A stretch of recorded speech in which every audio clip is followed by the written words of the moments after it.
Est-ce que tu t'es déjà posé la question, qu'est-ce que je dois mettre dans mes routines pour ne plus me sentir submergée? Pourquoi mes routines ne durent pas sur le long terme? Ou encore, comment avoir des routines qui respectent réellement mon rythme et mon énergie? Tu le sais, les routines sont bénéfiques. Pourquoi? Parce que ça t'enlève du stress, tu répètes toujours la même chose. Il y a cet effet boule de neige qui fait que plus tu utilises tes routines, moins tu mets d'efforts et plus tu as d'impact. Ça t'amène à avoir moins de charge mentale, moins de pression sur les épaules parce que tu n'as plus besoin de réfléchir à qu'est-ce que je dois faire, comment je dois faire. Une routine, c'est quoi? C'est l'accumulation de plusieurs tâches qui vont s'embriquer les unes après les autres de façon naturelle, de façon fluide pour pouvoir avoir un enchaînement naturel et ne pas perdre de temps, maximiser sa productivité.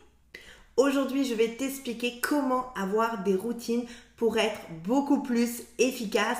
Je m'appelle Ellie, je suis stratège en productivité. J'ai accompagné plus de 400 femmes à reprendre le contrôle de leur temps grâce à l'intelligence artificielle, le design humain et surtout une productivité féminine qui leur permet justement de pouvoir gagner jusqu'à 20 heures dans leur semaine, scaler leur business et surtout profiter de leur temps en famille. Alors répondons d'abord à cette première question, qu'est-ce que je dois mettre dans mes routines pour ne plus me sentir submergée? La plupart des gens vont avoir une productivité toxique et souvent sans même s'en rendre compte. Qu'est-ce que c'est une productivité toxique? Pour moi, c'est le fait de toujours vouloir en faire plus, toujours en mettre plus. En même temps, c'est normal, c'est ce qu'on nous enseigne depuis qu'on est à l'école, de toujours faire plus d'efforts, de travailler dur, de toujours en faire plus. Et plus tu travailles, plus tu as de réussite, plus tu travailles, plus tu as de résultats.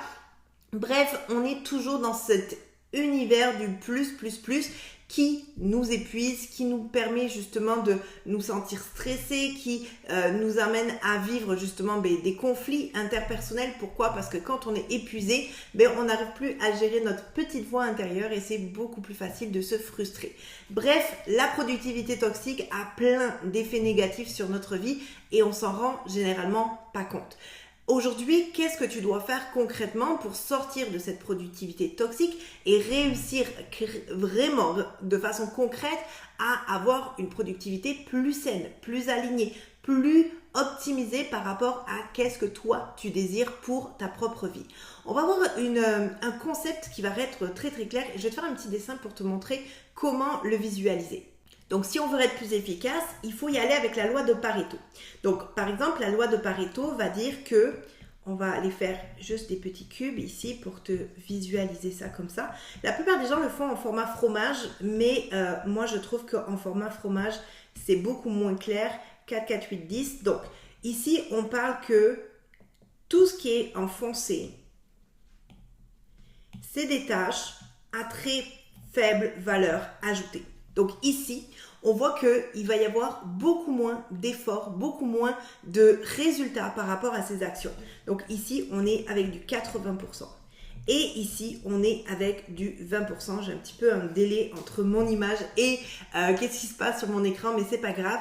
80% de tes actions vont avoir une faible valeur ajoutée versus ce 20%-là va avoir une haute valeur ajoutée. C'est-à-dire que ici, c'est là que tu vas avoir 80% de tous tes résultats. Et ici, mon Dieu, tous tes résultats. Ici, c'est seulement 20% des résultats. Donc, tu comprends facilement que si tu es avec une productivité toxique, tu es là-dedans.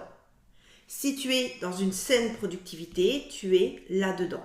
Et ce qu'on veut aujourd'hui, c'est aller justement dans une productivité où tu vas te concentrer sur le 20%. Donc, qu'est-ce que ça veut dire concrètement? Ça veut dire que dans tes routines, tu dois absolument mettre le 20% d'action à très haute valeur ajoutée qui va t'apporter le plus de résultats rapidement, facilement, sans le moins effort, on va dire, d'une certaine façon. Donc concrètement, comment moi je l'applique dans mes routines? C'est-à-dire que j'ai des routines, par exemple une routine matinale, qui est une routine pour moi, qui va être de vraiment travailler sur ma vision de vie et ma mission de vie, mes objectifs de vie. Dans le sens que j'ai un rêve d'aller vivre dans un pays chaud où il fait bon vivre. Et dans ce pays-là, on parle espagnol. Donc, un de mes objectifs est d'apprendre l'espagnol. Donc, tous les matins, systématiquement, je vais avoir mon petit cours d'espagnol, mes révisions, mes exercices pour apprendre l'espagnol et être capable de dire comment estás, comment vas-tu, etc. Et de commencer justement à travailler sur des phrases spécifiques, des mots spécifiques. Bref, je vais avoir ça. Je vais avoir aussi de la lecture. La lecture, c'est inébranlable sur mon matin parce que c'est du développement personnel. Et ça fait partie de ma vision de vie, de mes objectifs, d'apprendre, de me développer, de faire des choses qui vont être bonnes pour moi. Ensuite, dans cette même routine matinale, je vais avoir mon maquillage, ma coiffure pour me sentir belle pour toute ma journée. Donc, tu comprendras que moi, mon matin, je ne fais pas nécessairement le miracle morning. Pourquoi? Parce que les phrases d'affirmation, j'en ai fait pendant 6 ans et aujourd'hui, je n'ai plus besoin de retravailler les mêmes éléments. Donc, je n'ai pas besoin de faire le miracle morning avec exactement tous les éléments. Mon activité sportive, je la fais en après-midi. J'ai pas besoin de le faire le matin. Et d'ailleurs, si tu connais pas le miracle morning, c'est une routine matinale qui est intéressante, mais elle n'est pas adaptative. C'est un modèle qui est préconçu, qui est préétabli. Là, ce qu'on veut, c'est avoir une routine qui correspond vraiment à mes besoins et surtout aux 20% d'actions qui vont m'apporter 80% de résultats. Et donc, en faisant cette courte routine matinale qui correspond à 100% à mes besoins, je me permets de pouvoir avancer et développer. La problématique de pourquoi généralement on a une vie qui est surchargée, c'est parce qu'on en met beaucoup trop. C'est parce qu'on fait des actions qui ont une faible valeur ajoutée, qui font prendre de l'espace, du mouvement, de l'énergie, mais qui apportent pas grand-chose. Donc, retiens ça, le 20% d'actions qui t'apporte 80% de résultats au lieu du 80% d'actions qui va t'apporter 20% de résultats. En tant que stratège en productivité, j'ai rencontré des milliers de femmes qui avaient des challenges avec leur productivité. Et un des éléments qui revenait souvent, c'était justement cette fameuse constance. Comment faire pour pouvoir avoir une productivité qui dure sur le long terme et surtout pourquoi ça ne fonctionne pas sur le long terme. Pourquoi je dois avoir, moi j'appelle ça l'effet yo-yo, pourquoi je dois avoir justement ce côté où je prends du temps pour planifier et au début, je suis dans mon pic de mon yo-yo. Je vais te montrer ça sur l'écran. Hop, ici. Donc, je vais comme prendre du temps. Hop, le stylo. Je vais prendre du temps ici pour être productive. Donc, ici, je vais être dans mon pic de productivité. Et là, à un moment donné, ça va redescendre. Et là, je vais tomber dans une phase de procrastination.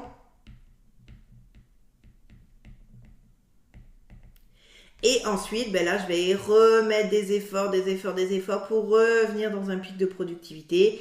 Et on va avoir un effet de vague où justement, je suis dans un flot de je m'organise, je mets beaucoup d'efforts, beaucoup d'énergie, beaucoup d'attention pour pouvoir me faire que je sois productif. Je suis productive pendant un court laps de temps et souvent, on parle de quelques semaines seulement pour ensuite tomber dans une phase de procrastination, d'évitement, d'éparpillement, etc. pour ensuite remettre des efforts pour se planifier. Et tout ça, c'est extrêmement fatigant. C'est vraiment fatigant. Et il faut sortir en fait de ce volet de yo-yo et je vais t'expliquer en fait pourquoi tu as cet effet yo-yo. Là où je vis, là où je vivais il y a quelques années, il y avait une exposition de voitures anciennes pratiquement à chaque été. Donc il y avait une journée spécifique, je crois que c'était le jeudi soir. Il y avait une exposition de voitures anciennes. Mais tu sais, les belles voitures, tu sais, comme vraiment vieilles voitures. Et en fait, on a un ami qui possédait une vieille voiture comme ça. Et ce qu'il nous partageait, c'est qu'à chaque fois qu'il sortait sa voiture, il fallait qu'il la nettoie avec un chiffon quand il revenait. Il s'assurait qu'il n'y avait pas de gouttes d'eau dessus. Bref, il en prenait soin au maximum. Et il nous expliquait que justement, il avait l'obligation d'en prendre soin s'il voulait qu'elle dure sur du long terme et qu'elle garde justement cette haute valeur et qu'elle puisse justement développer cette valeur-là d'une certaine façon. Donc, il en prenait soin sans cesse. C'est un petit peu comme un jardin. Si tu as un jardin et que tu n'en prends pas soin, qu'est-ce qui va se passer? Il va y avoir des herbes partout, il va y avoir des nouvelles plantes qui vont émerger du sol, il va y avoir plein de choses et à un moment donné, tu vas juste plus t'y retrouver. Et on aime ça, avoir un paysagement qui soit optimisé, qui soit bien coupé, bien taillé, etc. Si on n'entretient pas, c'est le chaos qui reprend vie et qui reprend forme. Et en fait, on le voit des fois dans des bâtiments qui sont abandonnés, on va voir des plantes qui vont pousser littéralement dans un étage parce que justement la nature reprend sa place et le chaos reprend sa place. C'est un effet totalement naturel. Donc qu'est-ce qui se passe dans tes routines quand tu ne les entretiens pas? Faire ta routine n'est pas entretenir ta routine. Entretenir ta routine, c'est quoi? Il y a comme une petite routine que tu peux faire pour entretenir ta routine. Concrètement, tu vas faire ta routine, donc tu vas observer justement ta gestion du temps, ta productivité, ta façon de faire tes routines au quotidien et tu vas pouvoir justement avoir un moment pour l'analyser. Donc, je fais ma routine, ensuite j'analyse comment ça s'est passé. Donc, je me donne une semaine peut-être pour faire cette routine. Je fais ma routine pendant une semaine. Là, après ça, je vais analyser. Ok, qu'est-ce que j'ai adoré de cette routine? C'est des questions qu'il faut que tu te poses. Qu'est-ce que j'ai adoré? Qu'est-ce que j'ai détesté? Moi, j'adore cette expression. Qu'est-ce qui m'a fait chier? Parce que ce qui est lourd ici, ça veut dire qu'il y a un message derrière. Ça veut dire qu'il y a quelque chose qui est à changer, à optimiser, à modifier. Donc, qu'est-ce que j'ai adoré? Qu'est-ce qui m'a fait chier? Et ensuite, qu'est-ce que je veux faire différemment? C'est-à-dire que la semaine prochaine, après avoir fait mon bilan, quand je vais repartir un bloc de 7 jours de routine, comment j'ai envie que ça se passe? Qu'est-ce que j'ai envie d'optimiser? Qu'est-ce que j'ai envie de transformer? Qu'est-ce que j'ai envie de faire différemment pour tester une routine qui sera encore plus adaptée à mes besoins, encore plus adaptée à ma réalité? Et en fait, c'est seulement ce bloc-là qui est oublié par beaucoup de personnes. On a 4 phases pour avoir une productivité optimale. Planification, chose que pratiquement tout le monde fait. Action, chose que pratiquement tout le monde fait. Bilan, chose que personne pratiquement fait. Et bien évidemment du repos, chose que beaucoup de personnes font, mais très peu, ou seulement quand ils sont épuisés. Donc, on a juste ces deux-là, planification, action, planification, action, planification, action. Tu comprends l'effet de vague, de yo-yo là? Si tu rajoutes bilan, repos, alors là, tu as un cycle parfait qui fait que tout va bien aller. C'est un petit peu comme la planète de toute façon. Planification, c'est le printemps. C'est là où tout se met en place pour justement avoir justement des nouvelles fleurs, des nouveaux légumes, des nouveaux fruits qui vont comme apparaître sur notre planète. Ensuite, il y a tout l'été qui est l'action. Donc, tout va se créer. Il va y avoir toutes ces naissances de fruits, d'arbres, etc. C'est vraiment comme au niveau de la productivité, ça va produire beaucoup de choses. Ensuite, il va y avoir le bilan où là, il va y avoir justement les écureuils vont faire leurs réserves. Il va y avoir justement toute cette préparation au repos qui est notre fameux hiver où il va y avoir ce repos. Bref, tu l'as compris, il y a 4 phases, il y a 4 saisons et dans notre productivité, il faut s'accorder ces 4 saisons pour avoir une productivité qui tienne sur le long terme. Comment avoir une routine qui respecte vraiment mon rythme et mon état naturel, mon flow? C'est un point qui est important parce que dans la société dans laquelle on est, la plupart des gens vont vraiment aller chercher une productivité similaire pour tout le monde. On s'entend à l'école, on est tous formés de la même façon, on a tous plus ou moins le même horaire, il faut tous se lever très tôt le matin pour aller à l'école, on finit toutes plus ou moins à 6 heures quand on est au lycée ou au cégep. C'est tous des éléments qui sont un petit peu cadrés. Pourquoi? Parce que bien évidemment, on ne peut pas s'adapter à tout, même si dans la logique des choses, il faudrait le faire. Je ne sais pas si tu as remarqué, mais il y a vraiment des personnes qui ont des rythmes complètement opposés. Et moi, je le vis dans mon quotidien avec mon conjoint. Par exemple, en ce moment, il est même pas 7 heures du matin et je suis déjà en train de travailler depuis plusieurs heures. Je suis déjà en train de faire des actions et lui, présentement, il est en train de dormir. Pourquoi? Parce qu'on n'a pas du tout le même rythme. Et c'est correct.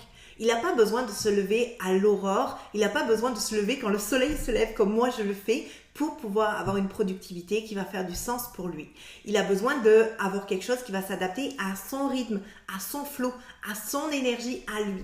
Et la plupart du temps, en fait, on ne connaît pas notre énergie, on ne connaît pas nos pics de productivité, nos zones d'énergie, on va dire, pour pouvoir l'optimiser. Et aujourd'hui, ce que je veux t'amener, c'est de pouvoir te renseigner et aller chercher justement comment aller développer cette énergie-là.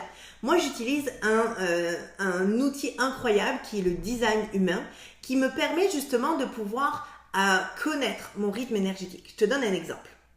Ok, ce que je te montre à l'écran, c'est ma carte de design humain et la carte de design humain de mon conjoint. Donc, celle avec les couleurs, c'est la mienne. Donc ici, je pense que tu vois ma souris. Donc ici, c'est ma carte à moi. Qu'est-ce que ça veut dire? Ça veut dire que dans différents centres énergétiques dans mon corps, je vais avoir de l'énergie. Comme par exemple, ici, ce rectangle rouge, c'est le sacral, c'est une génératrice d'énergie. Donc, je vais avoir beaucoup d'énergie qui va circuler dans mon corps, on le voit très clairement. Ici, dans la carte de mon conjoint, tout est blanc. Qu'est-ce que ça veut dire? Ça veut dire que l'énergie circule beaucoup moins.